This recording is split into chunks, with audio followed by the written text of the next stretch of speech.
بركة وفقد موجع.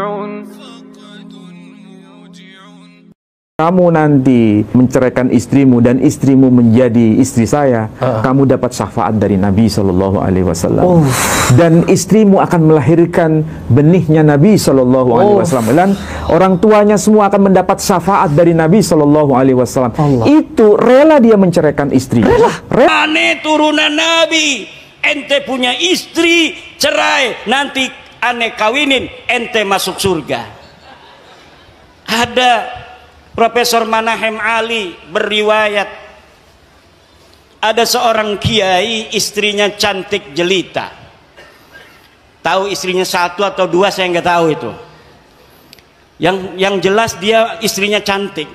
Datang Habib, suruh dicerai istrinya. Kata si Habib, kalau engkau cerai istrimu lalu aku nikahi istrimu, maka engkau akan dapat barokah, dapat syafaat, masuk dalam surga. Na'udzu. Apakah yang model begitu betul turunan Nabi? Jawab. Apakah orang yang datang ke rumah kiai minta uang 40 juta itu turunan Nabi? Apakah ada orang yang menghina orang lain itu turunan Nabi? Orang yang mulutnya selalu mencaci maki Presiden Indonesia dengan alasan-alasan PKI, alasan antek asing, ijazah palsu, apakah orang semacam itu pantas jadi cucu Nabi apa tidak? Dia cucu Nabi bukan? Dari jalur laki-laki semua sampai baginda Nabi sampai Sayyidina Husain, maka haplogrupnya harus J1, sedangkan keluarga Habib Rizik, keluarga Habib Bahar, keluarga Habib Taufik Segaf, keluarga Habib Lutfi bin Yahya, semuanya sudah tes DNA dan bukan keturunan baginda Nabi besar Muhammad sallallahu alaihi wasallam. Ama Roma Irama marah juga. Roma Irama sampai ditelepon marah. Kata Roma Irama, siapa lu negur-negur gue? Wih, hebat juga tuh Bang Haji.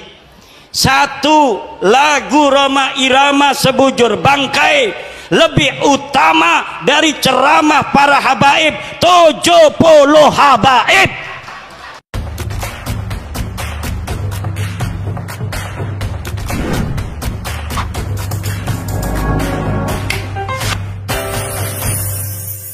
Ambil contoh ya, ini bukan penelitian filologi, ini penelitian sosiologi. Saya ambil contoh kasus di Madura saja. Bagaimana itu? Ini kalau saya boleh bercerita ya, ini karena dari informasi A1 ini. A1. Di kalangan masyarakat Madura sendiri, bahkan Kiai sendiri yang cerita ke saya. Jadi ini bisa dipertanggungjawabkan? Bisa dipertanggungjawabkan. Kalau saya disuruh, mana orangnya saya tunjukkan, tapi bukan di forum ini. Siap. Nah, tafadhol. Di Madura itu sudah biasa. Maksudnya biasa dalam hal apa ini? Begini, Madura itu memiliki karakter yang menjunjung tinggi marwah. Bila ada istrinya diganggu oleh orang lain, maka sang suami itu rela untuk mati, yang disebut dengan carok gitu kan. Iya. Ya, saya kira Madura, ya. Mas Prof kan orang Madura. Doktrinnya itu harga diri kan? Harga diri. Jangankan diambil, diganggu saja, itu sampai lebih baik nyawa putih tulang, ya kan? Bener. Artinya rela mati dengan carok itu. Tapi karena ada seseorang misalnya mengaku Habib, dan memang wajahnya itu wajah Arab mengaku Habib. Dia mengaku ya. Ada suami istri misalnya. Suami istri nih. Kemudian si Habib ini misalnya meminta istrinya. Istri orang dalam arti diminta, ingin dinikahi. Maka sang suami ini Yang mau bisa- menceraikannya dulu, setelah itu menikah sama ini. Dengan alasan apa? Kalau kamu nanti menceraikan istrimu dan istrimu menjadi istri saya, kamu dapat syafaat dari Nabi Shallallahu Alaihi Wasallam. Dan istrimu akan melahirkan benihnya Nabi Shallallahu Alaihi Wasallam. Dan orang tuanya semua akan mendapat syafaat dari Nabi Shallallahu Alaihi Wasallam. Itu rela dia menceraikan istri. Rela. Ini bukan satu kasus, dua kasus, banyak kasus. Astagfirullahaladzim. Sampai seperti itu. Saking kuatnya doktrin ya Ustaz. Dan kalau misalnya itu terjadi, nggak ada beban itu mau carok atau tidak, nggak ada beban. Gak ada beban. Karena apa? Mengaitkan dengan Nabi kita. Nabi Shallallahu Alaihi Wasallam. Dan yang lebih membuat kita miris hati, Miris, betul. ternyata perempuan-perempuan yang diminta itu cantik-cantik. Iya, kalau gak cantik gak mau mereka. Itu problemnya. Iya. Jadi masalahnya ini masalah sosial juga. Bukan cuma masalah Bukan soal agama. masalah agama saja. Ini sudah masuk Masalah sosial. persoalan sosial. Saya kira kalau saya bicara seperti ini, banyak orang yang mengaminkannya. Karena kalau mereka melihat fakta, memang begitu. Ya Allah. Jadi jangan kita alergi dengan fenomena sosial yang di kalangan Madura itu memang ada. Seperti Memang itu. ada ya? Ada. Luar biasa, luar biasa. Ini di bukan sini- saya mengatakan, Mas Pras ya. Iya, iya. Saya dari A1, kiai yang ada di Madura juga. Jadi Ustadz Ali sudah memiliki data Data ini itu valid. valid. Mau apa? Ya, mau apa?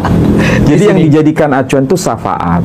Ya, Syafaat. Jadi suaminya, yang mantan suaminya itu akan dapat syafaat dari Nabi. bahkan bukan cuma hal itu, Ustaz. Orang yang sudah mati dalam kondisi fasik, bisa mereka tanggung masuk surga? Wah, Gak perlu dijawab Iya, deh. iya. Saya menyaksikan itu. Menyaksikan, kan? Iya, iya. Sampai di titik itu kita didoktrin. Padahal itu menyalahi Al-Quran, menyalahi As-Sunnah. Melangkahi Nabi kalau perlu. Nah itulah yang membuat saya kadang-kadang merasa prihatin. Kalau ini tidak ada yang bersuara, lalu siapa lagi? Iya. Jadi di sini kita ini ya teman-teman, terkhusus Profesor Manahim Ali, di sini beliau sebagai seorang yang memiliki data, ya memiliki kemampuan untuk membedah sesuatu dengan secara ilmiah. Ini pasti tidak boleh dipatahkan hanya dengan sekedar opini ya. Oh, tidak harus boleh. harus dengan data Harus juga. dengan data. Harus dengan data. Kalau kalian merasa sayang, nih pertama sayang kan Ustadz ya, sayang kepada habaib yang kalian anggap itu sebagai orang yang luar biasa lah keilmuannya. Tapi kalau berbicara nasab, tunggu, butuh data untuk menjelaskan hal itu. Terus yang kedua, kalau merasa peduli terhadap Islam, lakukan sesuatu agar hal ini tuh bisa bebas dari tanah kita, dari negeri kita. Yaitu apa? Doktrin-doktrin semacam tadi.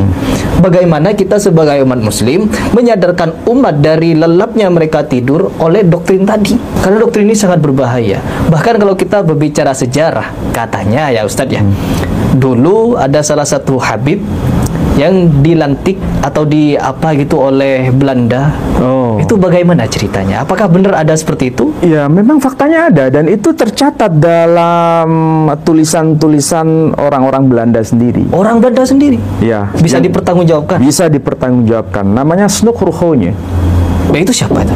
Itu seorang ahli filologi juga. Filologi juga. Ahli filologi. Tapi dari Belanda. Dari Belanda. Dia gimana? Menuliskan apa dia? Dia mengatakan bahwa yang namanya Habib Utsman bin Yahya itu Utsman bin teman Yahya. dekatnya. Teman itu dekatnya? teman dekat Yang tadi Belanda itu. Snoek Ruchonje. Itu dia nuliskan apa, Ustaz? Ya, berkaitan dengan dia berhak Ya. untuk dilantik menjadi seorang mufti di Batavia dan mendapatkan gaji besar oleh Belanda. Dan memang dijadikan oleh pemerintah Belanda sebagai pemberi stempel semua keputusan Belanda. Termasuk ada pemberontakan di Cilegon, Ya. di Banten, yang para ulama pribumi memberontak kepada Belanda dianggap sebagai tidak syar'i. Oh, Sampai seperti itu. Sampai seperti itu. Iya. Dan itu fakta real, ada itu. Iya. Dan ada buku atau kitab yang ditulis oleh beliau Ngeri. menyebutkan nama khas Cilegon dan orang yang memberontak, siapa memberontak kepada pemerintah Belanda, Iya. maka dianggap sebagai keluar dari syariah. Sampai seperti Berarti mereka yang syahid membela tanah air menentang Belanda itu, mereka kafir. biasa tidak mengatakan begitu. Tapi kan Tapi kenyataannya faktanya ngarah ke begitu, situ, kan? iya. Sampai seperti Sampai itu. di titik itu. Iya. Dan ini Habib bin Iya. Yahya. Bin Yahya. Marganya jelas bin Yahya. Bin Yahya ya. Iya. Ini bukan omong kosong ya teman-teman, datanya ada dan Dan profesor kitabnya ada yang sampai sekarang beredar di tengah-tengah kita ada. dan kalian bisa baca loh. Iya kan? Manhaj al-Istiqomah judul kitab. Judul kitabnya. Silahkan beli, silahkan cari biar kalian Murah tuh- bukunya itu, cuma 10.000 kalau nggak salah. Berarti kecil. Tipis, bukunya tipis. Tapi di situ tertulis peristiwa pemberontakan Cilegon Oh. yang melawan Belanda itu dianggap melanggar syar'i. Ada. Itulah sebabnya pemerintah Belanda memberikan kewenangan kepada Habib Utsman bin Yahya Iya. untuk menjadi mufti Batavia. Sampai diberikan gelar ya. Iya, sampai diberikan gelar. Tapi Kalau bukan hanya gelar, bukan hanya gelar, tapi juga diberikan uang. uang. Ada 100 gulden kalau tidak keliru. Per bulan. 100 gulden. Itu berapa Per kalau bulan. dirupiahkan? Wah, itu harus dihitung-hitung lagi. Tapi intinya tidak sedikit ya. Oh Pak, ya? iya, jelas. Tidak sedikit. Tidak sedikit tuh. Aduh, ini sangat menyayat hati ya teman-teman. Padahal Jadi kalau saya harus menjelaskan ya, Iya. ini bukan persoalan agama saja. Betul. Bukan hanya bicara nasab. Ini bicara mengenai keadilan. Keadilan. Ini bicara mengenai sosial. bahkan kemerdekaan. Iya. Kita nggak boleh ada perbudakan ya. Nah, Tapi itu dia. sekarang perbudakan spiritual itu luar biasa. kolonial. Kolonialisasi masih ada sampai sekarang. Itu problem besar masyarakat kita. Gaya beragama secara primitif itu masih ada sampai hari ini. Bukankah kita ini mengaku sebagai manusia modern? Tapi gaya beragama secara primitif itu masih terulang dan terus terulang Dan masih dilakukan sampai sekarang. sampai sekarang. Siapa yang harus bersuara? Kalau bukan kita. Kalau bukan orang-orang yang punya kepedulian persoalan itu. Kalau semua orang diam, ini akan terus-terusan dikonsumsi oleh publik. Ini tentang Aqsal Madinah. Jadi zaman dulu ceritanya begini. Nabi Isa diutus oleh Allah menjadi nabi dan rasul untuk menyebarkan tauhid la ilaha illallah. Tidak ada Tuhan selain Allah. Kemudian Nabi Isa mempunyai murid. Muridnya ini diutus ke sebuah kampung untuk menyebarkan agama Islam. Muridnya ini 3. Kemudian ditolak oleh orang kampung. Tapi alhamdulillah di kampung itu ada rajulun yas'a. Siapa? Rajulun yas'a ini menurut Syekh Nawawi At-Tanara Al-Bantani di dalam kitabnya Marah Labid atau yang dikenal dengan Tafsir Munir, namanya Habibun Najjar. Siapa namanya? Habib An-Najjar. Habib ini Habib asli pakai shad. Ini Habib pakai Habib An-Najjar, namanya Habib.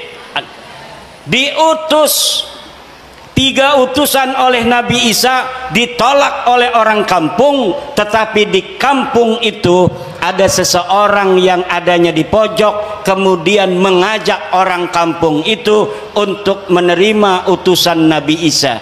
Qala ya qaumi ittabi'ul ittabi'u man la yas'alukum ajraw wa hum. Ikuti ini 3 utusan. Al-Mursalin, kata Syekh Nawawi di dalam Tafsir Munir, Al-Mursalin itu alladzina adharud dalila wa awdahu lakumus sabila. Orang-orang yang membawa dalil. Habib An-Najjar mengajak orang-orang kampung Intaqiyah untuk mengikuti orang-orang yang membawa dalil. Man adharu alladzina adharud dalil wa awdahu lakumul sabil. orang-orang yang memberikan dalil, orang-orang yang menjelaskan jalan. Kalau ada orang yang berbicara tentang kebenaran, dia membawa dalil, pegang. Kalau ada orang datang membawa kebenaran tanpa adanya dalil, tolak. Wala taqfu ma laysa laka bihi ilmun. Jangan kau ikuti apa-apa yang kamu tidak tahu dalilnya. Ada orang ngaku-ngaku miskin ke RT, atau jangan ke RT, ngaku miskin di rumah sakit. Betul apa tidak? Saya miskin, kata petugas rumah sakit. Mana dalilnya? Dalilnya harus bawa. Ngaku miskin supaya gratis di rumah sakit, harus ada dalilnya. Betul apa tidak? Dalilnya adalah surat keterangan RT, RW, kecamatan, dan dinas sosial atau dinas kesehatan bahwa dia adalah orang, maka bisa gratis di rumah sakit. Pak, saya nggak mau bayar Pak, orang miskin. Mana dalilnya? Ini Pak, keterangan dari RT-nya. Ini keterangan miskin dari RW, ini keterangan miskin dari kecamatan, ini keterangan miskin dari dinas sosial, ini keterangan miskin dari dinas kesehatan. Baru rumah sakit menggratiskan orang yang mengaku miskin. Ngaku miskin aja Pak, yang ngerokok baik. Harus ada apalagi orang yang ngaku cucu. Betul apa tidak? Orang yang ngaku miskin harus ada dalil, apalagi orang yang ngaku cucu. Mana dalilnya? Ngaku-ngaku cucu Nabi, mana kitabnya? Mana hasil tes DNA-nya? Oro-ono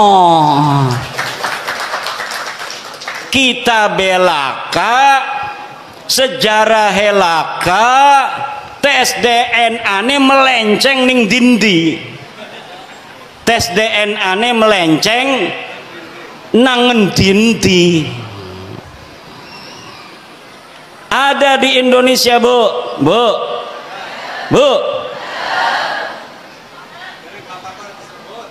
Di Indonesia ada orang ngaku cucu Nabi. Dalam tubuhku mengalir darah Rasulullah. Datang ke kiai, minta duit 40 juta. Baru saya dapat ini sebuah testimoni dari kiai di Purbalingga, bukan Purbalingga, di Banyumas. Ada kiai diparanin oleh seorang yang ngaku cucu Nabi. Yang ngaku cucu Nabi namanya Habib. Apa namanya? Habib. Nama klannya keluarga Baklawi. Keluarga apa? Baklawi. Dia minta uang 40 juta. Dulu-dulu katanya biasanya langsung dikasih kalau lagi punya. Kalaupun tidak punya uang, maka akan dicarikan uangnya untuk Habib, orang yang ngaku cucu Nabi, dengan harapan mendapatkan barokah dan syafaat dari baginda Nabi. Tapi kiai ini sudah dengar, ada di Banten namanya Imaduddin Usman, sudah meneliti bahwa para habib-habib yang ada di Indonesia yang ngaku cucu Nabi ini ternyata bukan keturunan Nabi. Saya yang meneliti itu, bahwa Habibku ada Habib Rizik Sihab, Habib Bahar Smith, Habib Topik Segaf, Habib Lutfi Yahya, itu semua namanya keluarga Baklawi. Keluarga siapa?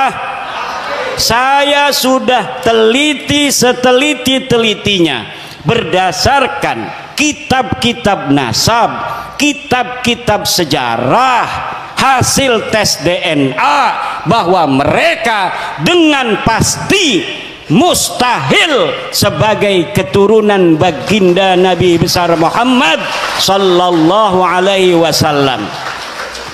Tidak terima, silahkan undang saya untuk berdebat. Kalau tidak terima, mana ente punya dalil?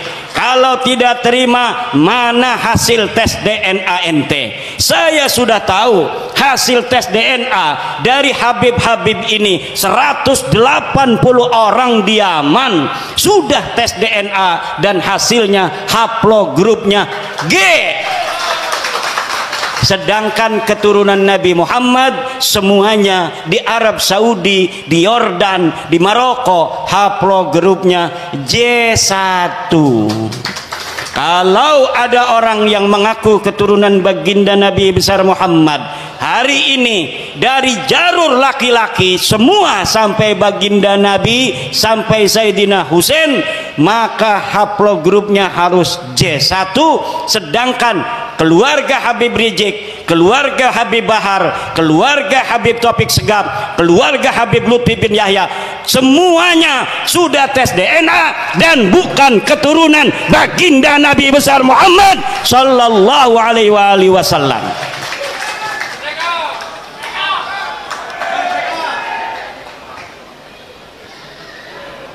Itu ceritanya.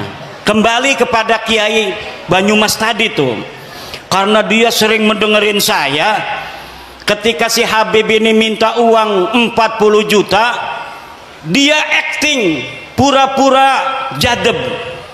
Kiai Imad pahlawanku, Kiai Imad pahlawanku, Kiai Imad pahlawanku. Langsung Habibnya kabur. Jadi ibu-ibu, bapak-bapak kiai, terutama sama kiai-kiai, kalau ada Habib minta-minta uang banyak, nggak usah banyak ngomong, cukup di depan dia baca wiridan, Kiai Imad pahlawanku, Kiai Imad pahlawanku, Kiai Imad pahlawanku. Insya Allah setannya hilang semua. Lah kita nyari-nyari duit, gelati duit 40 juta gati bu ya, nggih. Megawe ning Tangerang gaji ya 4 juta, berarti 40 juta ya kita megawe ning pabrik 4 bulan 10 bulan nggih. Lah dia datang hanya dengan menjual baginda Nabi, dia pengen dapat duit 40 juta. Na'udzu, orang-orang yang menjual nama Nabi besar Muhammad sallallahu alaihi wasallam begini, kira-kira masuk surga apa masuk neraka? Yang keras, yang keras. Saya tanya sekarang, Habib itu keturunan Nabi apa bukan? Keturunan Nabi apa bukan? Habib Rizik turunan Nabi bukan? Habib Bahar turunan Nabi bukan? Habib Lutfi bin Yahya turunan Nabi apa bukan? Habib Taufik Segaf turunan Nabi apa bukan? Orang Purbalingga sudah bersaksi bahwa mereka bukan keturunan baginda Nabi besar Muhammad.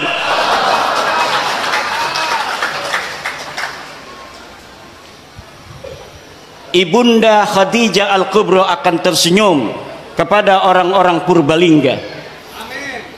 Sayyidatuna Fatimah Az-Zahra akan berbahagia kepada orang Purbalingga. Sayyidina Ali, Sayyidina Husain, Sayyidina Hasan akan tersenyum kepada orang Purbalingga, kepada masyarakat Nusantara yang sudah menyelamatkan nama baik Sayyidatuna Khadijah Al-Kubra, Sayyidatuna Fatimah Az-Zahra, Sayyidina Ali dan baginda Nabi besar Muhammad sallallahu alaihi wasallam dari orang-orang sekarang yang dia bukan turunan baginda Nabi, tetapi dia mengaku-ngaku keturunan baginda Nabi. Dengan pengakuannya itu dia membuat umat Nabi besar Muhammad sallallahu alaihi wasallam diperas, membuat umat Nabi Muhammad SAW dihina-dina, membuat umat Nabi besar Muhammad SAW berpecah belah. Orang-orang semacam ini dari sisi ilmu nasab bukan turunan Nabi, dari sisi ilmu sejarah bukan turunan Nabi, dari tes DNA bukan turunan Nabi, dari akhlak ba'id, jauh dari keturunan Nabi. Akhlak Nabi begitu luhur, senyum mengembang setiap ketemu dengan orang lain, menyayangi orang lain. Setiap ketemu orang punya uang, dikasih uangnya oleh baginda Nabi. Lagi bawa begini nih, bawa jas, apa ini namanya nih, jubah, diminta orang karena ada dua, satu, dua. Kalau turunan Nabi itu harus sama dengan Nabi. Kalau lagi bawa jubah, beb, jubahnya satu buat aneh, langsung dikasihin. Itu ciri-ciri daripada turunan. Sekarang laskar jajal kalau ada Habib lagi bawa mobil, beb, mobilnya buat aneh. Kalau dia kasih itu mobil, dia turunan Nabi. Kalau tidak kasih itu mobil, jangan sampai engkau percaya bahwa dia keturunan baginda Nabi besar Muhammad. Setuju? Ada Habib datang ke kiai bawa mobil. Beb, bawa apa ke sini? Mobil. Mobilnya buat aneh aja. Sebelum diminta, minta dulu. Sebelum dia minta uang, minta dulu apa yang dia bawa. Dia bawa udang-udang begini, pinta. Dia bawa jubah begini, pinta. Wah, berarti Ki Imat nanti kita minta coba kasih enggak? Ya enggak. Aneh kan nggak ngomong-ngomong, aneh turunan Nabi. Ente punya istri, cerai, nanti aneh kawinin, ente masuk surga. Ada Profesor Manahem Ali berriwayat, ada seorang kiai istrinya cantik jelita. Tahu istrinya satu atau dua saya nggak tahu itu. Yang jelas dia istrinya cantik. Datang Habib, suruh dicerai istrinya. Kata si Habib, kalau engkau cerai istrimu lalu aku nikahi istrimu, maka engkau akan dapat barokah, dapat syafaat, masuk dalam surga. Na'udzu. Apakah yang model begitu betul turunan Nabi? Jawab. Apakah orang yang datang ke rumah kiai minta uang 40 juta itu turunan Nabi? Apakah ada orang yang menghina orang lain itu turunan Nabi? Orang yang mulutnya selalu mencaci maki Presiden Indonesia dengan alasan-alasan PKI, alasan antek asing, ijazah palsu, apakah orang semacam itu pantas jadi cucu Nabi apa tidak? Dia cucu Nabi bukan? Orang yang selalu membuat keonaran. Orang kampung kita suruh demo tiap hari nggak dibayar. Katanya untuk bela agama Islam. Kemudian orang-orang kampung kita meninggalkan pekerjaannya, meninggalkan kegiatannya, suruh demo tiap hari. Dia yang dapat duit, orang-orang kampung kita yang kerjaannya acak-acakan, ekonominya murat-marit, istrinya muring. Tahu muring? Istrinya muring, ngambek, marah-marah karena dia jaga warung ditinggalin. Apa betul? Dia bertani, taninya macul tidak disempurnain, dia jagain pancingan lele. Pancingan lelenya ditinggalin. Kenapa? Suruh demo, katanya membela agama, menurunkan antek-antek Cina, menurunkan antek-antek asing. Tapi ternyata perjuangan mereka semata-mata bukan untuk agama, bukan untuk rakyat, bukan untuk bangsa, tetapi untuk tingginya nama mereka sendiri dengan mengorbankan putra-putri Indonesia agar masa depannya acak-acakan, tetap miskin, melarat, tidak punya pekerjaan. Na'udzu